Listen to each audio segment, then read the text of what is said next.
Salve! It's Magister Hodges, and these are indirect statements. So these notes should help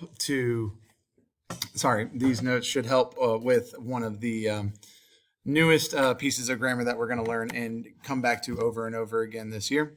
I'm going to keep it short and sweet, and the practice will kind of help you more than this. But this is just going to be a basic explanation as to what indirect statements are, what they look like in Latin, and some of the small, strange details about them. So let's go. But first off, what is an indirect statement? We use indirect statements when we communicate something that we've perceived, thought, believed, or felt without quoting it directly. And that is, it's just easier to kind of show you what it is. So ignore that definition. Look at these examples below. So here's a direct statement.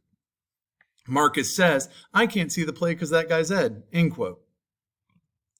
In Latin, it would look like Marcus dicit, ego fabulam videre non possum, quod caput illius. And indirect statement version of that is Marcus says that he can't see the play because of that guy's head. Marcus dicit se fabulam videre non posse, quod caput illius. So you see, when you look at the Latin, it's a little different. In English, it's really not that much different. The major difference that we see between these two is that in English, when we're giving a direct quote, we say, "I can't see the play." And when it's an indirect statement, we're saying that he can't see the play. We also add the word "that" in there. In the Latin, you'll also see the Latin looks slightly differently. We get the word "se" coming out of nowhere. Possum turns into "posse." So there are a couple strange things going on, but ultimately, if the goal here is to just be able to read it, then we're just we can find these patterns and recognize them pretty quickly. And you'll realize once you know the vocabulary, they're really not that hard to translate. So let's look at some examples right here of a couple different direct statements and the indirect version of those statements. So it doesn't just have to be about saying. It can be something you see. An indirect statement can be about something you see, hear, believe, say, think, feel, all of those things. So here are a couple of different examples. We have Maria hears the soldiers say, "We need to go." Or these are all direct statements. These are indirect statements. The indirect statement would be that Maria hears that the soldiers need to go. So you see, we add that word "that" in there, and we're not talking about their quote. We're just kind of summarizing what they said and relaying it back. That's really what an indirect statement is. It's kind of a summary of what was actually said. Okay. Caesar thinks the Germans will be here soon. Oops. And notice how I have a quote around that. Then we have Caesar thinks that the Germans will be here soon. Well, that's not exactly what he was thinking, but it was pretty close. And actually, in this case, it was actually what it is. I had a hard time coming up with a good example for this that was different between the two. But you'll see these. Good Lord, I need to stop that. You'll see these pop up, and hopefully by that time it'll be a little easier to understand. Melissa shouts, "It's time for dinner," or Melissa shouts that it's time for dinner. And then Ben believes, quote, "I have a beautiful voice."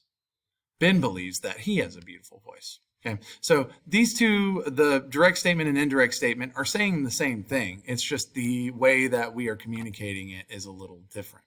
All right, we're going to come back to these and look at the Latin examples here in a second. I just wanted to talk about the English examples just to kind of illustrate what an indirect statement is. I hope that you get a better idea of what it is now. Okay, so these seem like really small differences, and they are in terms of meaning. But the way that they look in Latin can be kind of confusing if you don't know what's going on. So indirect statements, sentences that contain indirect statements kind of come in two major parts that are symbolized by the red and the blue highlighter here. So the blue highlighted part, this is just the normal beginning of a sentence that would introduce an indirect subject. It really doesn't look different at all. It begins normally with its subject, Melissa, and its conjugated verb, dicit. Melissa says. Okay? But you'll notice after it, there's no quote here. That's because this is an indirect statement. Then we get down to the indirect statement itself, the part in red. This sentence means Melissa says that Marcus doesn't have money. You'll notice a couple of things here. First off, Melissa dicit means Melissa says. When we translate it into English, it really turns into Melissa says that, and then we summarize afterwards. And that's the beginning of the indirect statement. You'll notice here that the subject of the indirect statement, Marcum pecuniam non habere, meaning Marcus doesn't have money, you'll notice in this sentence, Marcus is the subject. And while normally that would mean he would be accusative and look like, while that would normally mean Marcus would be in the nominative case and end with a US, you'll notice here that it is in its accusative case and it ends with a UM. The subject of the indirect statement, this red highlighted part, will be accusative. And that's one of the weird things about this. And the verb itself in the indirect statement, have, will be habere, which is what we call the infinitive form, ends with that re, and it means to blank on its own. But you'll notice in this indirect statement that Marcum non habere means Marcus doesn't have. Why they do this, I don't know. It's just a weird thing that they do. And then we also have, you'll notice also that we have the word money in here, pecuniam, which is the direct object in the indirect statement, but it's also in the accusative. So something about this is that in indirect statements, the subject of the indirect statement is in its accusative case. We will call this our accusative subject, and this only applies in indirect statements. It'll be our accusative subject, and we will call this just our indirect statement verb, or the verb in the indirect statement. It doesn't have a cool name like head verb. Sometimes you'll hear it referred to as the secondary verb. And that may be the terminology we roll with here. So Marcum, even though he's accusative, is our subject. He's our accusative subject. You'll notice that pecuniam follows him also in the accusative case. Typically, any other direct objects, in this case like pecuniam in the indirect statement, they'll also be accusative. And the way you can tell that they're not doing the action, but they're receiving the action is, well, one, basically just context. Whatever makes more sense is probably right. But two, in our case, and pretty much most of the time, the second accusative noun in the sentence will be your in the indirect statement, will be your direct object. And the first accusative noun, like Marcum in this case, will be your subject of that indirect statement. I hope that makes sense. It'll make more sense when we look at the examples. So let's go back over here and let's look at the Latin examples. Maria audit milites dicit ire debimus. Maria hears the soldiers say, we need to go. Okay. Maria hears the soldiers need to go. Maria audit milites ire debere. Maria hears that the soldiers should go. Oh, phone call. Okay. Well, sorry about that. I don't know where I left off before that phone call came in. So I feel like we were up here. So we had Maria hears the soldiers say that we need to go, and that will come out as Maria audit milites dicit ire debemus. And that's Maria hears the soldiers say, that should be dicunt, ire debemus, we should go. But over here, Maria audit milites ire debere. Maria hears that the soldiers should go.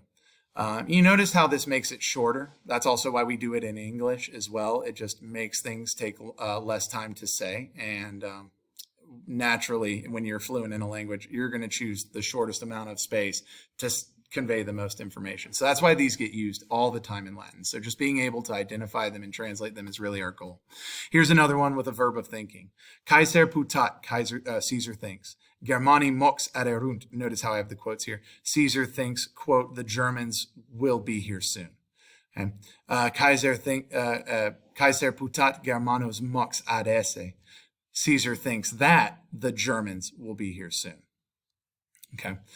Notice here that the major thing here is that this verb is now infinitive and the subject is now accusative. That's, if you're trying to notice the differences here, that's the difference. Melissa clamat tempus canae est, and that's a quote. Melissa shouts, it's time for dinner.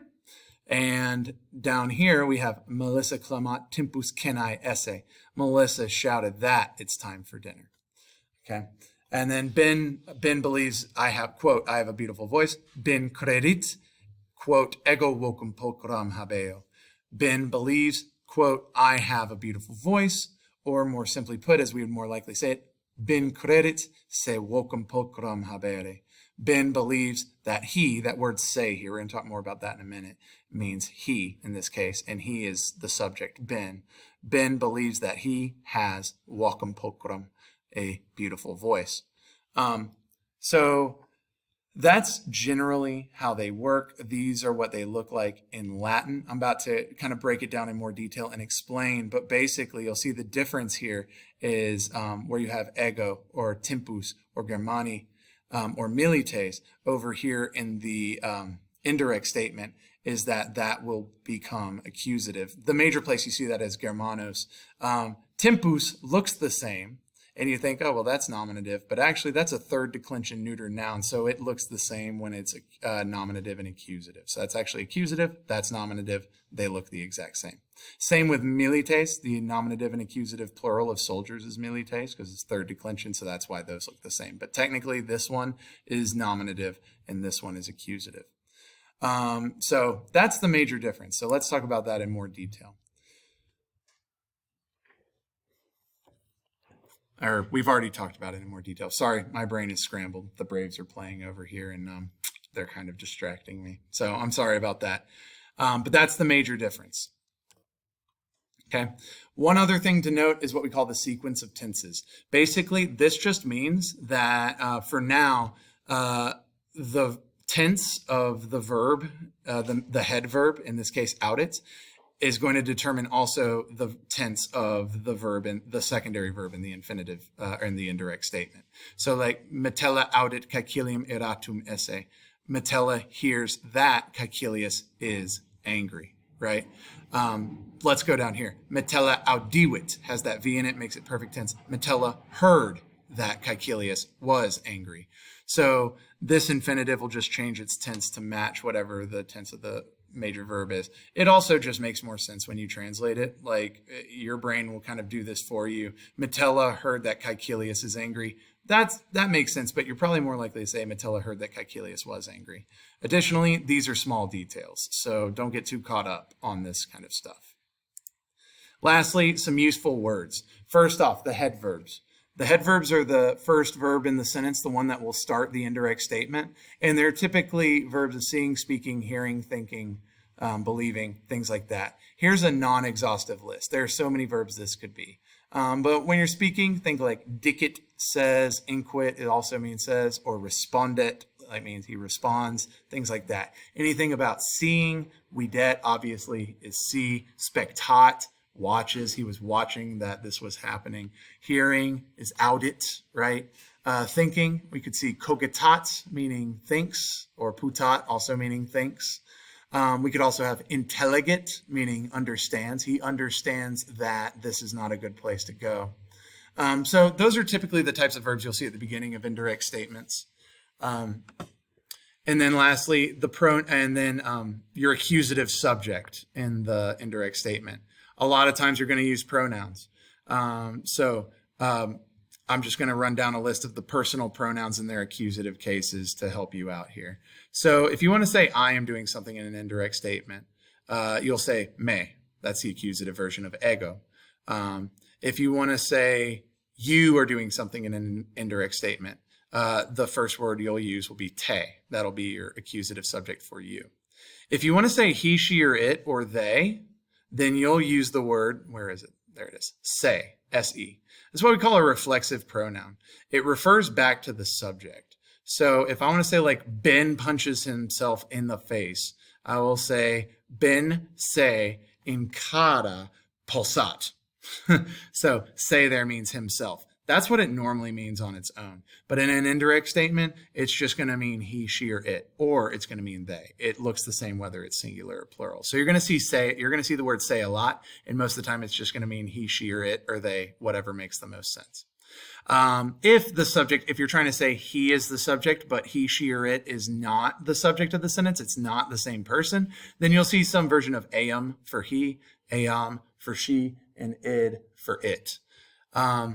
Same thing for they. If you want to say they, that if it's different from the subject of the head verb, then you'll say ei, ai, or ea for they, for he, feminine, masculine, and neuter.